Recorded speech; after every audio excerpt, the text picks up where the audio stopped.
Okay guys, so I want to show you that you can use your iPhone as a controller for Keynote when you're running a Keynote presentation on the iPad itself. What you first need to do is open up your iPhone and go to the Keynote app. And then you'll need to open up your iPad. And on your iPad, you're also going to open up the Keynote application. Now, the first thing that we want to do is click on the button. It's a kind of a phone shape with a play icon. So we're going to click on that button on the iPhone. That then brings up a screen that says you can use your phone as a remote, and then click continue. Go to Keynote on the iPad with Wi-Fi turned on, and then link in the remote control settings. So this is the bit that's not obvious. So on the iPad, what you need to do is start any one of your presentations. So just essentially in this situation, I'm going to touch one of the icons which represents a Keynote presentation. Once that launches, there's another little icon, the three dotted icon at the top there. Touch that. And then a little bit further down below, you'll see one that says allow remote control about halfway down. Click on that. Then enable remotes. Okay, I had a little bit of a pause there because I actually had to delete and reinstall the Keynote app on both my iPad and iPhone. Now the iPhone has a link icon next to it. I'll just highlight that just in case you can't see it. It's just there. I'm going to click on that link icon on the iPad. And it says linking, and this number comes up. I have to confirm this passcode on the iPad. So I'm hitting the confirm button on the iPad. And now I could unlink it at any time if I wanted to. It's the same link just there. But now I believe I can actually play that Keynote presentation. So I'm going to click on the play button on the iPhone. So I can see my current slide. Now the thing is that on the iPhone, I think if I turn it on the side, bear with me 1 second, I'll just reconfigure this. So here we are now with the iPhone in landscape mode. Those two dots there enable me to show current and next slides. So as you see here, I've got a few options that it brings up for me. So if I say I want it to show me current and next, and then I'll just tap it to close it, we can see on my iPad screen that I'm still on the slide, effectively on the iPhone on the left. But now when I touch the screen of the iPhone, that then brings up the first slide on my iPad. If I touch it once more, the next build comes up on my iPad. So I'm able to use the iPhone as a remote control and at the same time see what is coming up on the next screen. Now, unfortunately, my next screen is actually a blank green one, but let me just show you that anyway, and you can see that. But the next one, we've got a blue line building in from the right hand side. So I'll just touch to bring that in, and you can see that happen on the iPad. And then we see the first point coming up, etc. So this is all now being controlled from my iPhone, just touching the screen. Why is this useful? Well, it's because I can do all of this remote control and have a full screen green screen without having to use an HDMI cable and an HDMI capture card, which of course both items together can cost you in the region of $150. So just using your normal iPad and iPhone, and your iPhone can be on wireless network as well if you want to use that. But the iPad for Ecamm has to be connected to the lightning cable to the Mac.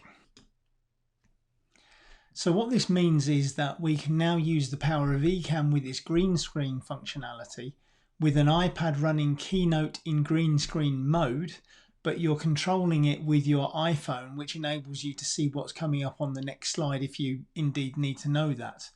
So I've got on the screen here, I've got the iPhone just on this side, and I'm going to use that now to bring in my green screen presentation.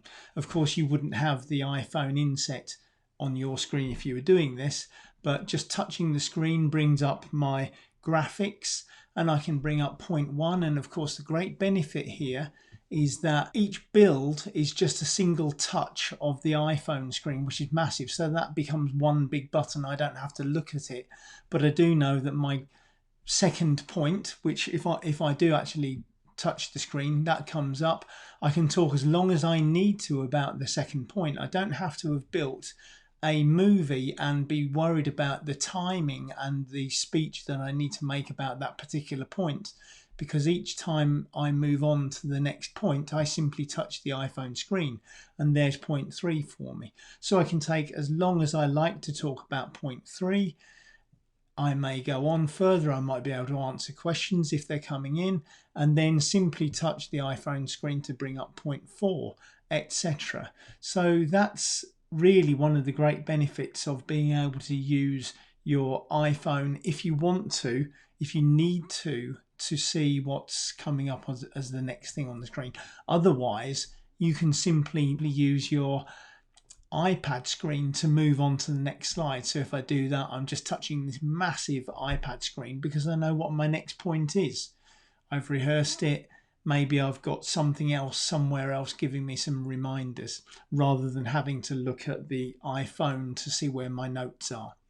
So the iPad now becomes the next natural source of moving on to the next point. So point 8 is the last one.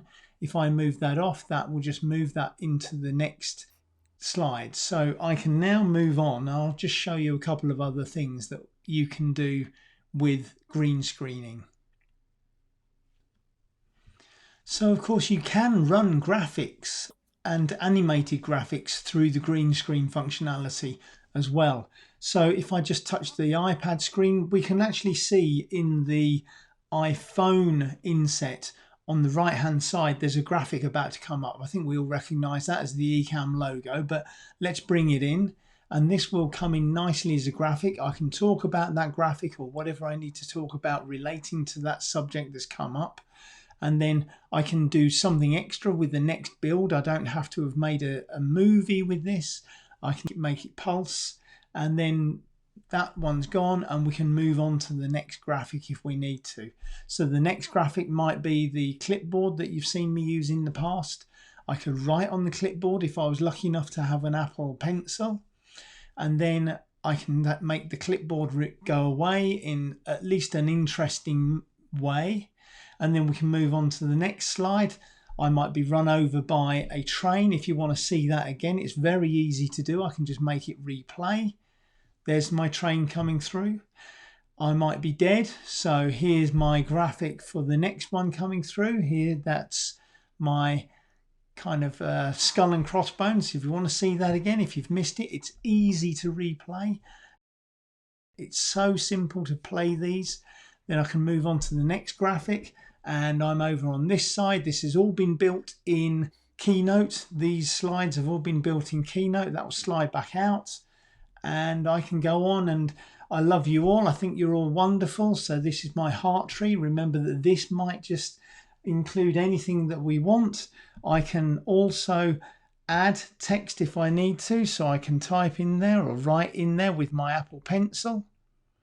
All right. This tree could contain any points that you wanted. Of course, it doesn't have to be hearts. It's any graphic you want. So you can use these to make the points that you need to. I can clear that if I want to very easily. So I can clear the text there, and I know I can move the graphic on and out of the system if I need to with my next build, because I've planned this already. So that's now waving goodbye.